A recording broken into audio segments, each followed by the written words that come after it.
Hello DC fans, welcome back to my channel Dastan TV. तो कुछ months पहले ये रिपोर्ट निकल के आई थी कि वार्नर ब्रदर्स ने इस साल की जो सितंबर 22 की रिलीज डेट है उसको एक अनटाइटल्ड वार्नर ब्रदर्स मूवी के लिए बुक किया हुआ है। यानी एक मूवी रिलीज होने वाली थी वार्नर ब्रदर्स की, एक अनटाइटल्ड मूवी। हमें नहीं पता था वो प्रोजेक्ट कौन सा था, लेकिन अब रिपोर्ट्स निकल के आ रही कि वार्नर ब्रदर्स ने इस रिलीज डेट को छोड़ दिया है। अब कौन सी मूवी हो सकती थी जो रिलीज होने वाली थी इस डेट को? तो मुझे ऐसा लग रहा है कि शायद वो बैट गर्ल की मूवी थी, क्योंकि हम जानते हैं पुरानी वार्नर ब्रदर्स रिजीम का ये प्लान था कि फ्लैश मूवी के थ्रू डीसी एक्सटेंडेड यूनिवर्स को रीसेट किया जाएगा और माइकल कीटन को मेन बैटमैन बना जाएगा। तो मुझे ऐसा लग रहा है कि शायद बैट गर्ल मूवी के लिए ये रिलीज डेट बुक की थी वार्नर ब्रदर्स ने सितंबर 22 की। आपको पता होगा बैट गर्ल मूवी स्ट्रीमिंग पे रिलीज होने वाली थी, लेकिन बाद में ये प्लान बना लिया था वार्नर ब्रदर्स ने कि शायद वो उसे थिएटर में भी रिलीज कर सकते हैं। तो आई थिंक इसलिए सितंबर 22 की रिलीज डेट वार्नर ब्रदर्स ने रखी थी कि मे बी वो बैट गर्ल मूवी को रिलीज कर दें। लेकिन आप जानते हैं डेविड ज़ैस्लव के टेक ओवर के बाद बैट गर्ल मूवी को कैंसिल कर दिया गया है, तो इस रिलीज डेट को खाली कर दिया गया है। लेकिन गाइस एक फनी चीज है कि जब ये रिपोर्ट निकल के आई थी कि भैया सितंबर 22 की रिलीज डेट वार्नर ब्रदर्स ने बुक की है एक अनअनाउंस्ड प्रोजेक्ट के लिए, तो बहुत से क्रिटिक्स, ब्लॉगर्स और यूट्यूबर्स जो डीसी फैंस को बेवकूफ़ बनाते हैं, खास करके स्नाइडर फैंस को बेवकूफ़ बनाते रहते हैं, उन्होंने ये खबर दी थी कि उनको एक स्कूप मिला है एक इनसाइड सोर्स से कि पर्दे के पीछे बात चल रही है कि एयर कट रिलीज होने वाला है सितंबर 22 को।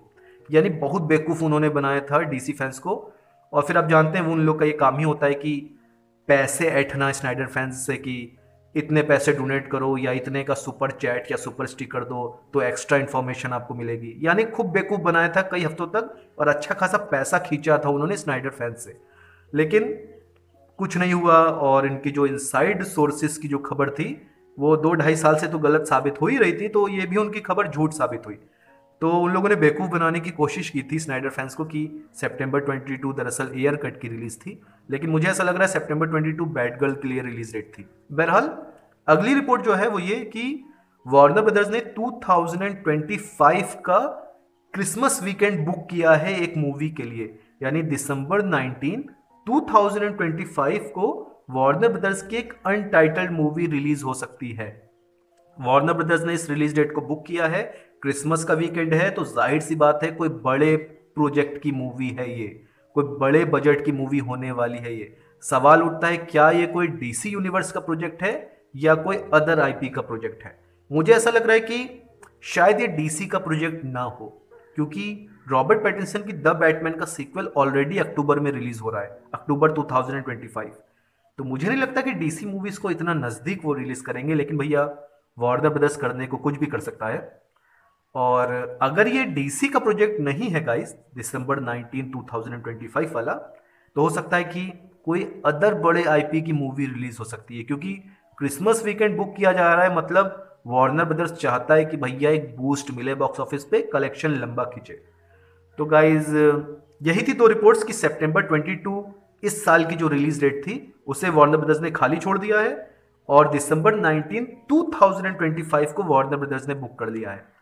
फिर से एक चीज आपसे बताना चाहूंगा कि प्लीज बेवकूफ मत बनिएगा, क्योंकि बहुत से क्रिटिक्स, ब्लॉगर्स, यूट्यूबर्स फिर से ये कोशिश करेंगे कि उनको अपने इनसाइड सोर्सेज से ये खबर मिल रही है कि दिसंबर 19 2025 की जो रिलीज डेट है वो दरअसल एयर कट या किसी स्नाइडर वर्स के प्रोजेक्ट के लिए बुक की गई है और इतने डॉलर्स डोनेट करो एक्स्ट्रा इन्फॉर्मेशन के लिए। तो मैं यही कहूंगा कि इन स्कूपर्स और क्रिटिक्स, ब्लॉगर्स के चक्कर में मत पड़िएगा, क्योंकि ये पहले ही बहुत बेवकूफ बना चुके हैं स्नाइडर फैंस को 2-3 साल से। तो अगर ये बेवकूफ बनाने की कोशिश फिर से करेंगे तो इनसे जरा बच के रहिएगा। तो आपको क्या लगता है दिसंबर 19 2025 को कौन सी मूवी रिलीज कर सकता है वार्नर ब्रदर्स? क्या डीसी की मूवी या अदर आईपी की? प्लीज कमेंट सेक्शन में जरूर बताइए और डीसी अपडेट्स के लिए मेरे चैनल को सब्सक्राइब करिए। Thank you.